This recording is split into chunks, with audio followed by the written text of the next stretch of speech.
안녕하세요. 저는 40대 후반 기혼 여성입니다. 오늘 제가 청취자 여러분께 들려드릴 사연은 천방지축같이 날뛰며 저를 무시한 동서의 이야기입니다. 지금은 모든 잘못을 뉘우치고 사이좋게 지내고 있지만 그 당시 동서와 저의 기싸움은 장난 아니었거든요. 문득 그때 일이 생각나서 사연 보냈어요. 그럼 지금부터 제 이야기를 시작하겠습니다. 저는 친한 친구의 소개로 지금의 남편을 만났습니다. 그리고 2년 정도 연애한 후에 결혼했어요. 남편은 매우 가정적이고 본인 동생을 끔찍하게 아꼈습니다.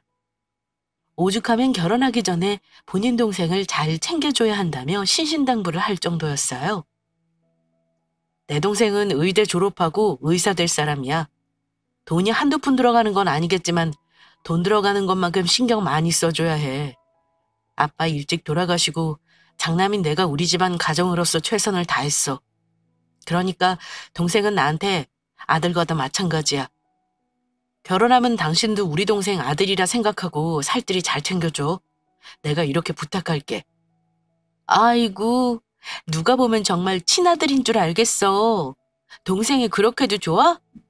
그럼 장차 의사 될 사람인데 좋지. 우리 집안에 의사가 나올 줄 상상이나 했겠어? 그래서 내 동생한테 더 미안해.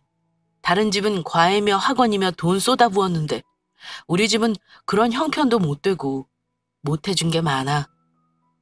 그래도 내 동생 그 흔한 학원 한 번 못 다녀도 좋은 대학 붙었잖아.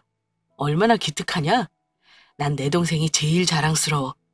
아버지가 분명 좋아하실 거야. 남편은 동생에 관한 생각과 사랑이 넘치는 사람이었습니다. 넉넉하지 못한 형편이라 비싼 과에 학원을 보내주지 못해서 늘 미안해했습니다. 그래서 더 이악 물고 일했던 것 같아요. 조금이라도 더 뒷바라지 해주고 싶어서 밤잠 줄여가며 동생에게 헌신했습니다.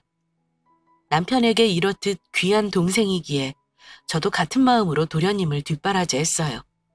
그러던 어느 날 남편이 대뜸 사업을 하고 싶다고 이야기했습니다. 갑자기 무슨 사업을 한다고 그래? 잘 다니던 직장이나 계속 다니지 어디서 사업 소리는 듣고 와서 이래? 사업 아무나 하는 거 아니야. 그러다 망하려면 어쩌려고 그래? 당신 나 몰라? 어떻게든 성공할 거야. 설마 내가 아무런 생각 없이 사업 시작하겠어? 그런 식으로 계속 일만 하다가는 내 동생 제대로 뒷바라지 못해줘. 사업해서 돈 많이 벌 거야. 그래야 우리 동생 의사 만들 수 있지. 갑자기 사업한다고 해서 당신 걱정되겠지만 나 믿고 지켜봐줘. 나 절대 안 망해. 무슨 수를 써서라도 당신하고 우리 집 내가 책임질 거야.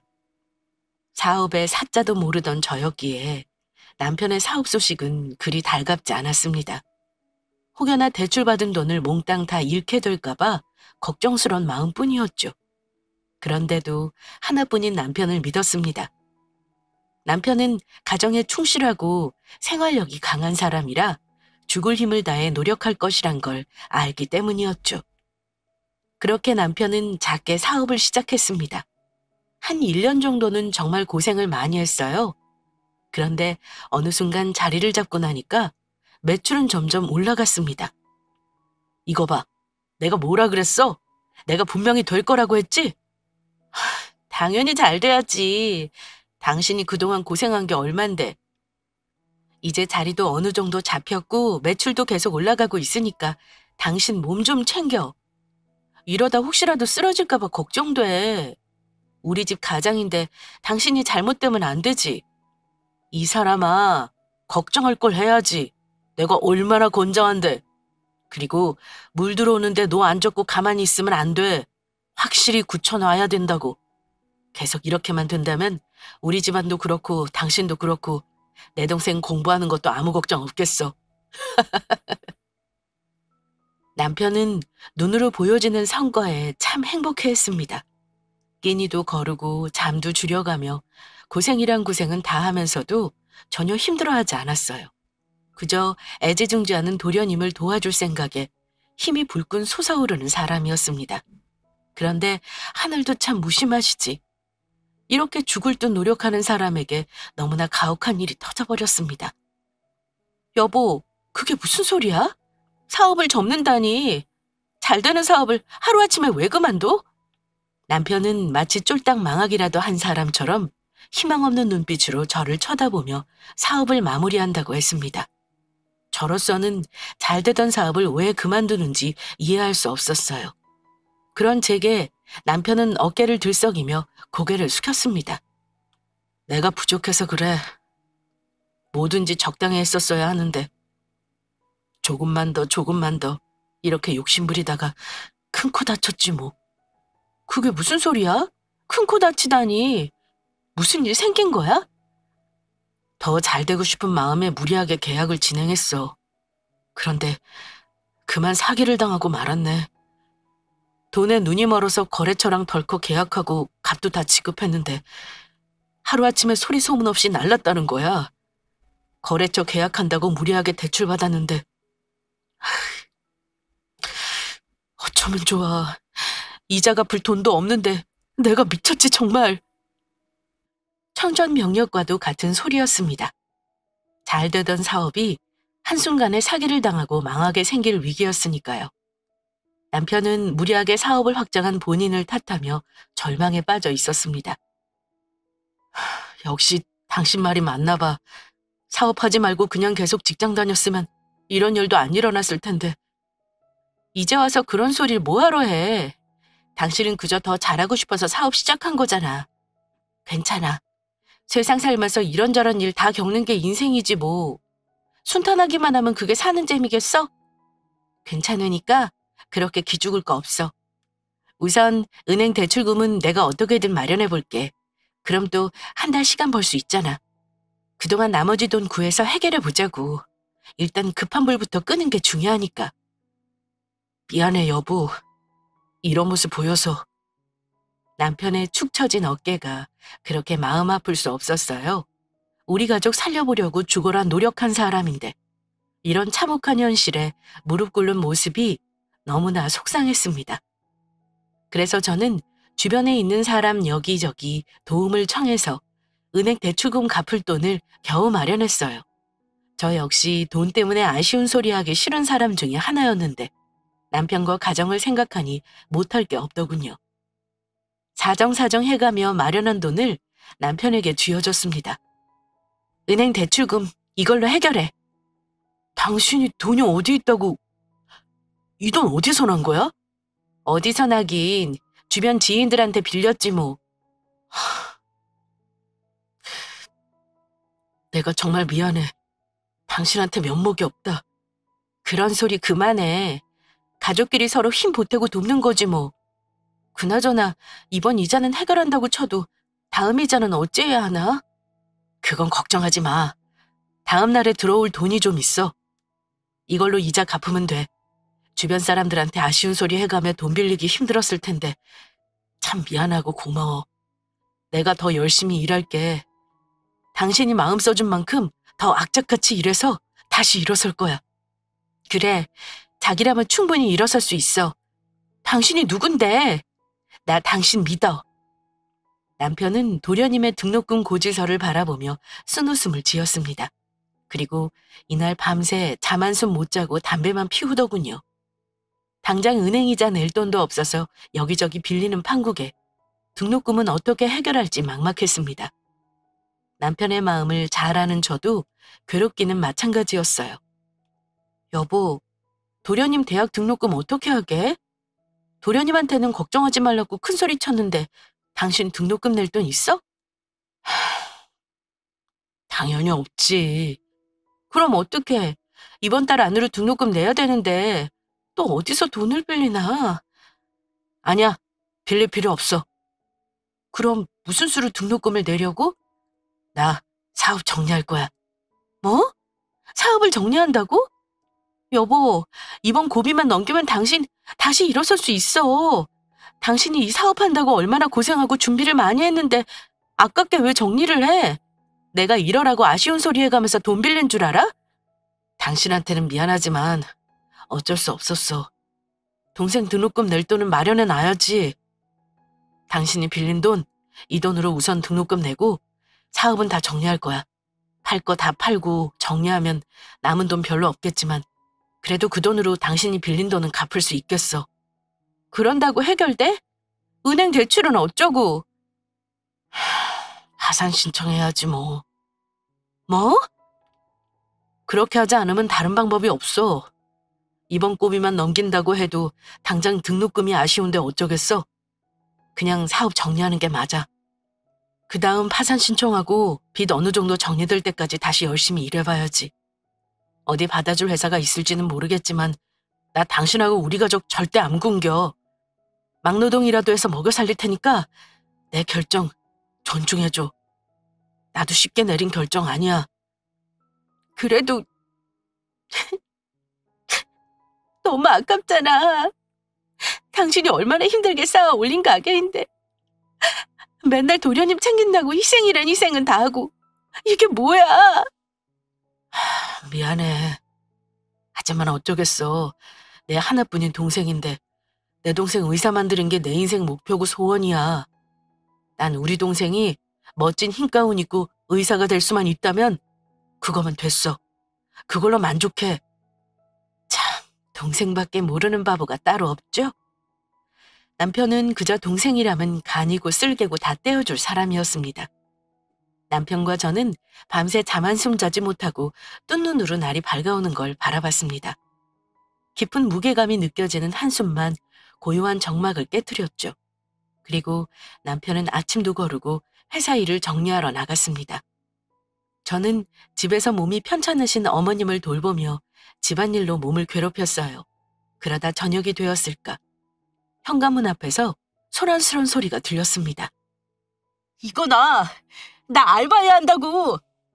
알바는 무슨 알바야 임마. 잔말 말고 얼른 들어와. 남편은 도련님의 멱살을 잡고 씩씩거리며 집에 들어왔습니다. 도련님은 계속해서 나가봐야 한다며 고집을 피웠고 남편은 그런 도련님을 말리며 서로 옥신각신하고 있었습니다. 항상 동생이라면 껌뻑 죽는 사람이 멱살을 잡고 불같이 화내는 모습에 놀란 저는 남편을 말렸어요. 아니 도련님한테 왜 이래? 이거 놓고 말해. 안 돼, 못 나. 놓으면 공부 안 하고 또 알바하려고? 뭐 알바? 그게 무슨 소리야? 도련님이 알바를 왜 해? 아니 글쎄 집에 오는 길에 보니까 이놈이 고깃집에서 서빙하고 있더라고. 뭐라고? 도련님, 그게 정말이에요? 정말 고깃집에서 서빙하고 있었어요? 네, 저 오늘부터 알바하기로 했어요. 뭐 임마? 이게 정말 알바는 무슨 알바야? 네가 지금 그럴 때야? 알바할 시간에 책이라도 한 장 더 보고 공부라도 더 해야 할 거 아니야? 형이 너 의사 만들려고 얼마나 노력하는지 알면서 알바할 생각을 해? 임마? 그러니까 형이 나 때문에 고생하니까 내가 알바하는 거잖아. 뭐? 항상 형한테 짐이 되는 내 심정 알기나 해? 얼마나 미안하고 또 미안한지 형이 아냐고. 그건 야 임마, 가족끼리 무슨 짐이야. 형은 널 짐이라고 생각한 적 단 한 번도 없어. 난 늘 생각해. 나 때문에 형이 고생하고 나 때문에 형이 하고 싶은 것도 못하고 죽어라 일만 했잖아. 형도 꿈이 있고 원하는 미래가 있을 텐데 그런 거 나 때문에 늘 포기했잖아. 이번 등록금도 형 사업 포기하고 내는 돈이잖아. 뭐? 네가 그걸 어떻게... 새벽에 화장실 가다가 형이랑 형수가 하는 이야기 들었어. 난 형이 그 정도로 힘든 줄도 모르고 등신같이 등록금 고지서나 주고 나 형 그만 힘들게 하고 내 힘으로 대학 마치고 싶어. 앞으로 과일랑 고깃집 알바하면서 내 등록금 내가 마련할 거라고. 도련님이 알바해서 등록금을 마련하겠다고 하자 남편은 순식간에 도련님 뺨을 치고 말았습니다. 너 지금 그게 형한테 할 소리야? 잠도 줄여가며 공부하는 놈이 뭘 해? 알바를 한다고? 형이 그걸 바랄 것 같아? 말했잖아. 넌 돈 걱정하지 말고 공부만 하라고. 내가 널 위해서 희생한다고 생각하지 마. 형은 희생한 적 한 번도 없어. 다 형이 원해서 한 일이야. 너 의사 돼서 잘 되는 거 그거면 돼. 내 인생 목표는 하나야. 내 동생 의사 만드는 거라고. 아버지 돌아가실 때 엄마랑 동생 걱정하지 말라고 내가 꼭 책임지겠다고 약속드렸어. 그거 지키는 게 형 꿈이고 미래야. 그러니까 너는 형 생각하지 말고 너만 생각하라고, 이 자식아. 그럼 형 인생은? 형이 너무 불쌍하잖아. 내가 왜 불쌍해? 이렇게 기특한 동생이랑 사랑하는 엄마 마누라가 다 있는데 뭐가 불쌍해, 임마. 누구보다 복받은 거지. 형은 너 뒷바라지하는 거 한 번도 후회한 적 없어. 늘 더 못해준 게 미안할 뿐이야. 없는 살림이지만 최선을 다해서 공부시켜주고 싶어. 넌 그저 돈 걱정 없이 공부만 해. 나머지는 형이 다 알아서 할 테니까. 한 번만 더 공부 안 하고 알바한다고 설치지 마라. 네가 그러면 형이 얼마나 비참한 줄 아냐? 형. 남편과 도련님은 서로 부여잡고 한참을 통곡하며 울었습니다. 비참하고 서글픈 현실에 몸부림치듯 울음을 터뜨렸어요. 그 모습을 본 어머님과 저 역시 눈물을 한 바가지 흘렸습니다. 이날 이후 도련님은 빨리 의사가 되어 형 호강시켜준다며 더욱 미친 듯이 공부에 몰두했고, 남편은 직장을 구해보며 급한 대로 막노동을 시작했어요. 그리고 저 역시 어머님이 주무시는 새벽 시간에 우유와 신문 배달을 하며 살림에 보탰습니다. 얼마 되지 않지만 도련님 용돈 꼬박꼬박 챙겨주면서요. 도련님, 이거 가져가요. 형수님, 저 돈 있어요. 저번에 주신 것도 다 안 썼는데 그걸 여태 가지고 있었어요? 얼마 되지도 않을 텐데 뭐하러 아꼈어요? 배고플 때 배곰지 말고 뭐라도 챙겨 먹어요. 피곤할 때 버스나 전철 말고 택시 타고 다니고. 알겠죠? 도련님은 용돈 챙겨주는 제게 늘 미안해했고 아껴가며 용돈을 쓰더군요. 그 모습이 기특하면서도 한편으로는 짠했습니다. 시댁 식구지만 도련님은 어느 순간 정말 제 친아들과도 같았어요. 남편처럼 저도 할 수 있는 한 열심히 도련님을 뒷바라지했죠. 그렇게 우리 부부는 악착같이 살아냈습니다. 그렇게 몇 년을 말이죠. 그리고 그 힘든 환경 속에서도 도련님은 훌륭한 의사가 되었습니다. 도련님이 의사가 되자 남편은 세상을 다 가진 듯 기뻐했습니다. 도련님이 의사가 된 것도 행복해 죽을 지경인데 곧이어 결혼할 여자까지 데려오니 겹겹 상가 따로 없었죠. 엄마, 형수, 여긴 나랑 결혼할 사람이야. 소개해드리려고 데려왔어. 아이고, 도련님은 데려온다고 미리 말이라도 해주지. 준비라도 하게. 마땅히 먹을 게 없구먼. 괜찮아요. 괜히 형수님 이것저것 준비한다고 고생하실까봐 일부러 말씀 안 드렸어요. 네, 괜찮아요, 형님. 이렇게 얼굴 뵙고 인사드리는 자리니까 편하게 생각해주세요. 어머, 형님. 아직 식도 안 올렸는데 형님이라고 부르니까 이상하게 듣기 좋네? 곧 결혼할 건데요, 뭐. 미리 정붙이고 친해질 겸 형님이라고 부를게요. 괜찮죠, 형님? 도련님이 데리고 온 아가씨는 생긴 것도 참 예쁘게 생겼는데 성격도 좋아 보였습니다. 거기다 부침성이 얼마나 좋은지 우리 가족 마음에 쏙 들었어요. 무엇보다 남편은 사는 집 자식이란 소리에 눈이 번쩍하며 좋아했습니다. 뭐 하나 흠잡을 게 없던지라 결혼을 반대할 리 없었어요. 그렇게 결혼 준비가 시작되고 상견례까지 무사히 마친 뒤 두 사람은 결혼했습니다.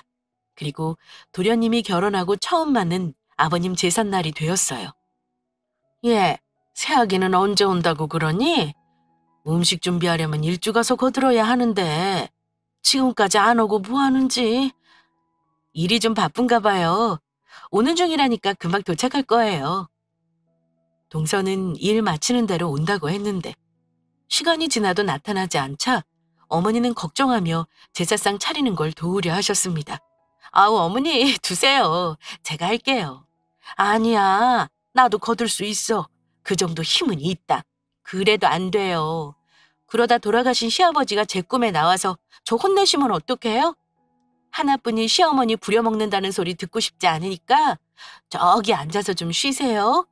이건 저 혼자 해도 충분해요. 그래도 이걸 어찌 다 혼자 하나. 여태 그랬는데요, 뭐. 하나도 안 힘드니까 걱정하지 마세요. 아휴, 이럴 때 시집 온 작은애가 같이 거들어주면 좋으련만.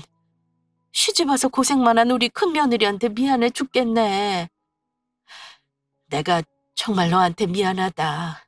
우리 큰아기 손 참 고왔는데 언제 이렇게 거칠어졌니?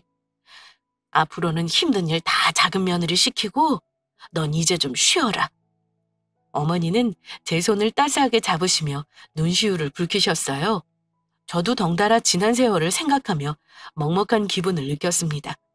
그 순간 동서가 막 도착했고 어머니는 동서에게 한 소리 하셨어요.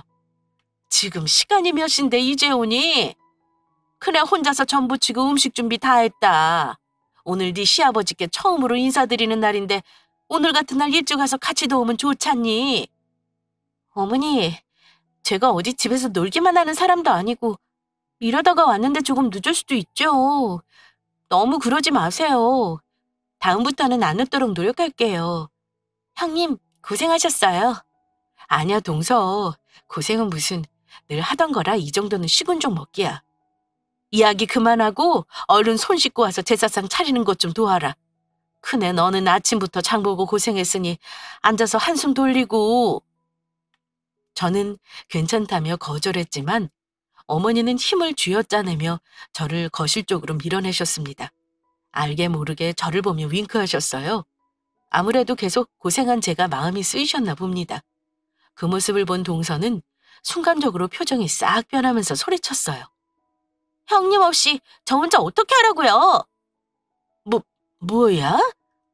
큰애는 너 없는 동안 종일 여기 서서 제사상 준비했는데 앉아서 쉬지도 못하냐?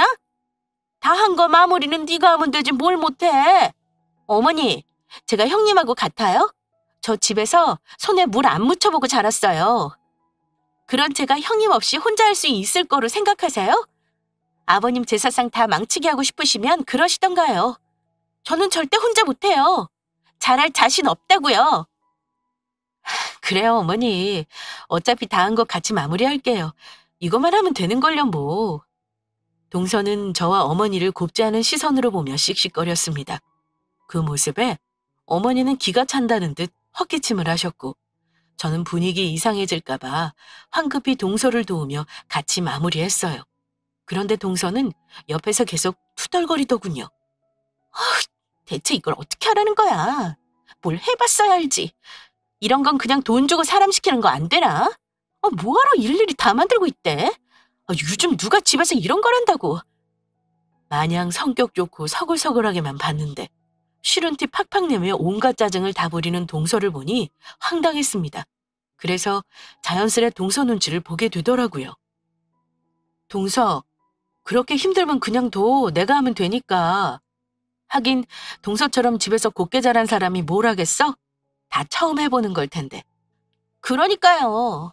이런 건 다 가정부 아줌마가 하는 것만 봤는데 제가 뭘 한다고 시키시는지 참. 형님 말처럼 괜히 나섰다간 일만 칠 테니까 그냥 앉아 있을게요. 그게 낫겠어요. 다리 아파. 서서 전 뒤집었더니 다리 아파 죽겠네.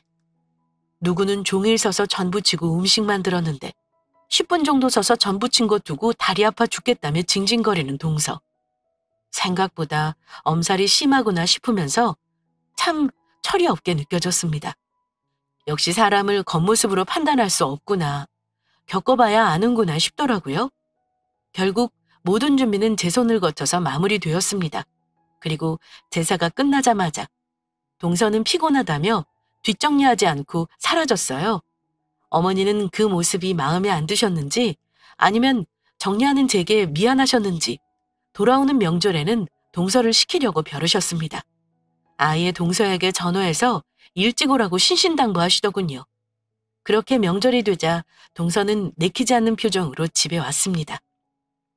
엄마, 우리 왔어. 아이고, 우리 작은 아들 왔냐? 오느라 고생 많았다. 작은 애는 얼른 가서 손 씻고 음식할 준비해라. 혼자 준비하라면 지금 해도 늦어.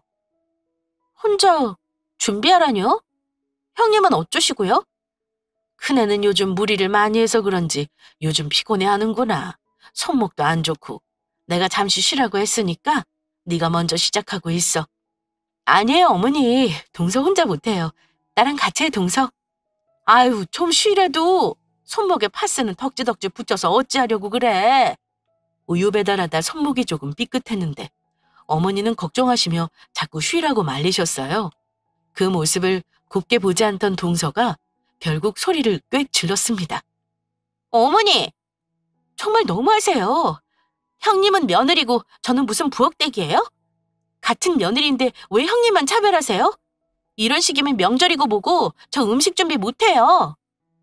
아니 뭐야? 너 지금 큰애 아파서 먼저 좀 하고 있으라는 게 차별이라고 하는 거니? 가족끼리 서로 배려하면서 돕는 거지. 그게 어떻게 차별이야? 차별이죠. 저 이렇게 부당한 대우 받으면서 음식 준비 못해요. 저 집에 갈 거라고요. 아우, 동서 왜 이래? 별것도 아닌 거 가지고. 어머니도 그만하세요. 아시겠지만 동서가 어디 집에서 음식 준비 해봤겠어요? 할 줄 모를 텐데 당연히 저랑 같이 해야죠. 어떻게 혼자 해요? 그래도 네 손목이 이런다 어떻게 음식 준비를 한다고 그러니? 음식이 안 해봤으면 해보면서 익혀야지. 저번에도 제사 뒷정리 안 돕고 쏙 빠질 때부터 이건 아니다 싶었어. 형님이 이렇게 고생하는데 아랫사람이 새아기가 더 열심히 해야 하는 거 아니냐? 작은애 어서 가서 음식할 준비해라. 저기 쌓여있는 설거지부터 얼른 해치우는 게 좋겠다. 뭐 하고 서 있어? 얼른 움직이지 않고. 고집 비우는 동서에게 어머니가 세게 말하자 동서는 못 이기는 척 입을 한껏 내밀고 부엌으로 향했습니다. 저는 그런 동서가 마음에 걸려서 쉬기는커녕 도와주려고 가는데 어머님이 저를 붙잡으셨어요. 한사코 조금이라도 쉬라며 제 손목을 주물러 주기까지 하셨습니다. 그러나 역시 동서 혼자서 하기에는 무리였어요. 사방의 기름은 다 튀고 주방에서 음식과 씨름하는 소리가 들렸습니다. 중간중간 짜증 섞인 소리까지 말이죠. 참다 못한 제가 결국 주방으로 들어갔습니다. 아유, 동서, 이러다 전 다 타겠어. 내가 할 테니까 이리 나와봐. 아, 이제 오시면 어떡해요. 아무리 어머님이 형님 감싸고 돈다고 해도 형님은 이러시면 안 되죠. 지금 일부러 저 골탕 먹이려고 이러는 거죠? 제가 할 줄 아는 거 아무것도 없으니까 신나게 고생해보라고 이러는 거 누가 모를 줄 알아요? 뭐? 동서, 무슨 말을 그렇게 해? 난 그런 마음 없어. 내가 왜 동서 골탕을 먹여? 아니긴 뭐가 아니에요. 내가 저번에 말했잖아요. 나 집에서 곱게 자라서 이런 거 해본 적 없다고. 대체 가정부 아줌마가 하는 일 따위를 제가 왜 해야 하는 거냐고요. 이러다 손 피부 망가지면 어쩌려고. 동서, 말이 좀 심하네. 저번에 동서 말 듣고 생각해서 도와주려고 온 건데 말을 그렇게 하면 안 되지. 누구는 뭐 마음 편히 쉬었겠어? 저기 앉아있다고 푹 쉴 수 있었겠냐고. 주방에서 혼자 낑낑대면서 온갖 짜증 다 부리는데 내가 어떻게 편히 쉬어? 보니까 편하게 잘 마시던데요? 뭐? 허? 형님, 우리 이렇게 싸우지 말고 차라리 협상해요. 협상? 그게 무슨 소리야? 솔직히 제가 형님이랑 같은 처지가 아니잖아요. 형님은 집에서 살림이나 하는 여자지만 저는 아니에요. 회사 다니는 능력 있는 여자라고요. 더군다나 자라온 환경도 다르고요. 형님은 굳은 일 많이 하셨겠지만 저는 아니에요. 귀하게 대접받고 자랐어요, 저. 이런 제가 주방에서 음식 준비나 하는 건 말이 안 돼요. 이런 건 형님이랑 더 잘 어울리잖아요? 그러니까 앞으로 형님이 음식 준비하는 거 도맡아서 하세요. 대신 제가 섭섭지 않게 챙겨드릴게요. 뭐? 동서 지금 나랑 뭐 하자는 거야? 왜요, 형님? 돈 궁하지 않으세요? 제가 어느 알바 일당보다 더 후하게 챙겨드릴 수 있어요. 형님, 신문이랑 우유 배달하셨다면서요? 제가 한 달치 한꺼번에 드릴 수 있다니까요? 그럼 좋은 거 아니에요? 그동안 쭉 해오던 음식 준비 그냥 알바한다고 생각하시고 돈 받으시면 되잖아요. 한 달 내내 고생하면서 버는 거 한 번에 쉽게 버는데 뭐가 문제예요? 오히려 저한테 고마워하셔야죠. 정말 이렇게 차별받으면서 부엌대기 하는 거 더는 못하겠어요. 뭐? 고마워하라고? 네. 형님 내는 돈 없는 거지니까 몸으로 때우시는 게 맞고 저는 돈 많은 부자니까 돈으로 때우겠다 이거예요. 그럼 되는 거잖아요. 동서는 말이 끝나기 무섭게 가방을 가져오더니 현금으로 5만 원권을 몇 장 꺼내서 식탁에 탁 올려놨습니다. 자, 여기 50이요. 지금 현금이 이것밖에 없네요. 부족하면 계좌로 더 보내드릴게요. 이런 거지 같은 환경에서 사는 거 힘들 텐데 이걸로 용돈 하세요. 참, 돈 받으신 김에 오늘부터 알바한다고 생각하고 음식 준비는 형님이 다 하시고요. 뭐? 너 지금 말 다 했어? 다시 한번 말해봐. 거지? 용돈? 그동안 세상 물정 모르는 공주님 대접해주면서 오냐오냐 해주니까 어디서 버르장머리 없이 돈지랄이야? 동서가 돈이 많으면 그렇게 많아? 그래서 나한테 이렇게 해도 되는 거냐고? 상스러워. 격이 맞아야 뭔 말을 하지. 동서! 명절이고 나발이고 분위기는 순식간에 살벌해졌습니다. 저와 동서는 서로 노려보며 말다툼하기 시작했고 급기야 소란스러운 소리를 들은 남편이 주방에 들어왔어요. 음식 준비하다 왜 이렇게 큰 소리야? 둘이 무슨 일 있어? 아니, 당신 지금 우는 거야? 여보, 나 정말 동서 때문에 너무 힘들어. 내가 그동안 이런 소리나 들으려고 고생해서 집안일하고 사방님 뒷바라지 했나 싶어. 그게 무슨 소리야? 재수 씨가 왜? 저는 서럽게 울면서 동서에게 들은 이야기를 남편에게 다 전했습니다. 그저 묵묵히 듣고만 있던 남편은 두 눈을 꾹 감고 깊은 한숨을 한번 내뱉더니 뭔가 결심한 듯 서방님을 불렀어요. 그러자 방에서 자고 있던 서방님은 졸린 눈을 비비며 주방에 왔습니다. 그 순간 남편은 다짜고짜 서방님 뺨을 미친 듯이 때리기 시작했고 저는 놀라며 황급히 남편을 말렸어요. 당신 왜 이래? 서방님이 무슨 잘못이 있다고 때리기는. 잘못이 없긴 왜 없어? 저런 사람을 아내로 둔 게 잘못이지. 그렇다고 재수 씨를 때릴 수는 없으니 이 자식이 대신 맞아야지. 제 아내가 형수한테 무슨 짓거리를 하고 있는지 모르는 한심한 놈인데. 지금 뭐 하시는 거예요, 아주버님? 아무리 그래도 이렇게 때리는 건 아니죠. 이거 엄연히 폭력이에요. 당장 우리 남편한테 사과하세요. 안 그러면 저 가만 안 있어요. 아주버님, 고소할 거라고요.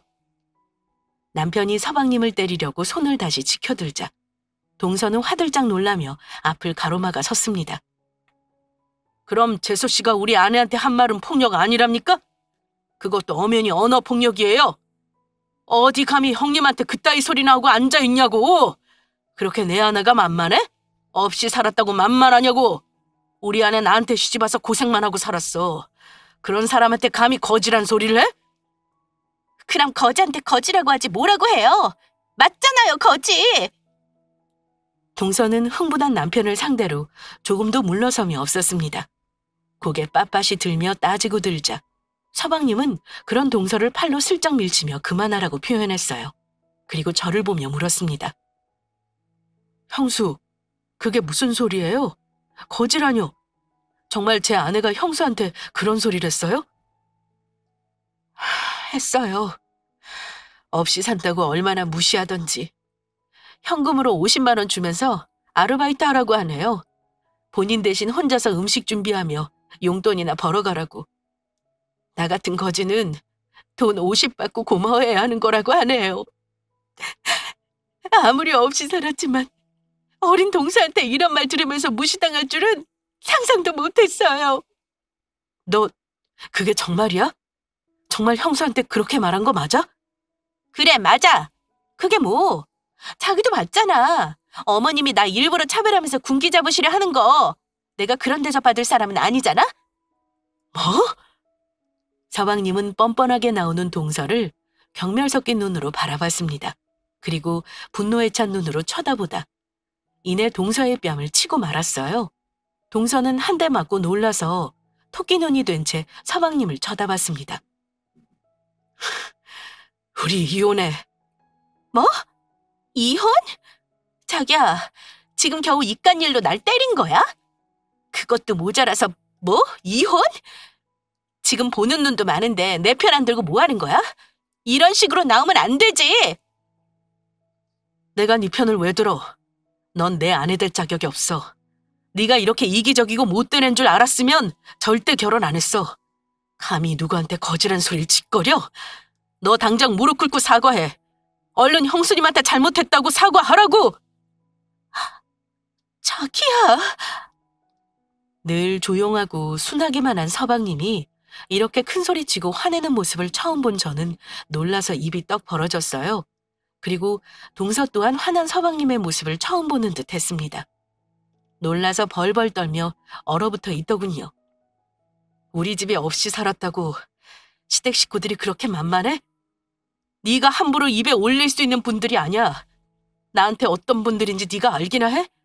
아버지 일찍 돌아가시고 엄마 아프신 후로 형이 내 뒷바라지 다 했어. 나한테는 형이 곧 아버지라고. 형은 날 위해 늘 포기하면서 살았어.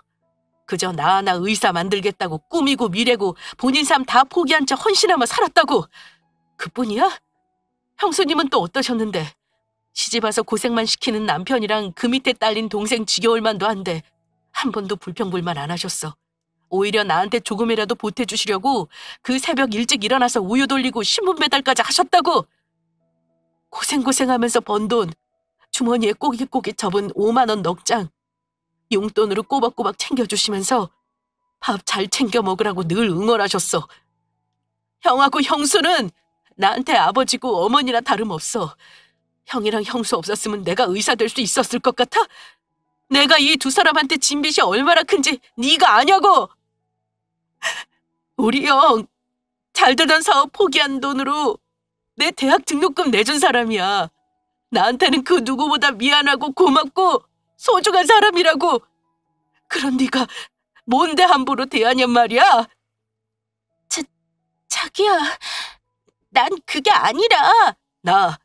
너 같은 여자랑 더는 같이 못 살아. 우리 형하고 형수 마음에 상처 준 사람을 어떻게 믿고 살 수 있겠어? 우리 그만하자.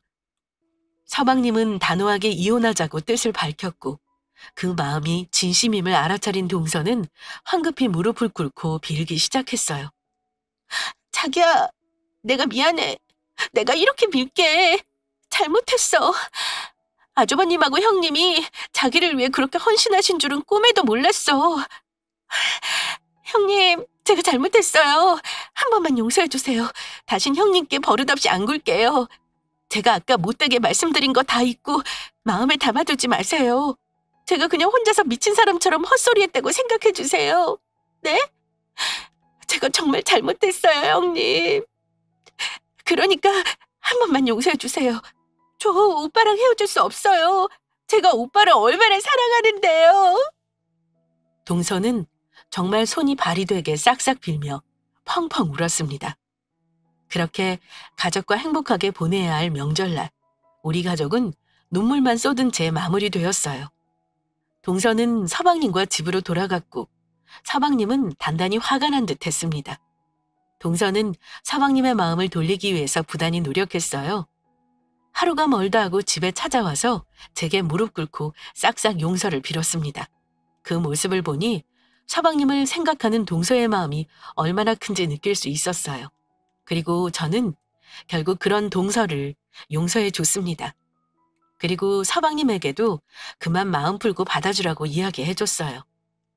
서방님도 노력하는 동서의 모습을 보고 조금씩 마음을 풀었습니다. 그리고 앞으로 저와 남편 어머님께 깍듯이 예의 있게 대할 것을 약속받고 이혼 이야기는 없는 걸로 마무리되었어요.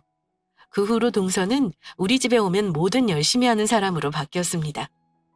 저에게 잘하는 것은 물론이고 남편 그리고 어머니까지 극진히 모시며 공손한 태도를 보였어요. 그리고 나중에는 힘든 환경에서도 포기하지 않고 남편을 의사 만들어준 것에 대단히 감사하다며 진심으로 고마워했습니다. 지금은 동서와 사이가 참 좋아요. 큰일을 한번 겪은 후로 더욱 단단해진 듯합니다. 앞으로도 이렇게 화목하게 지내길 소망하면서 이만 이야기 마칠게요. 긴 사연 들어주셔서 감사합니다.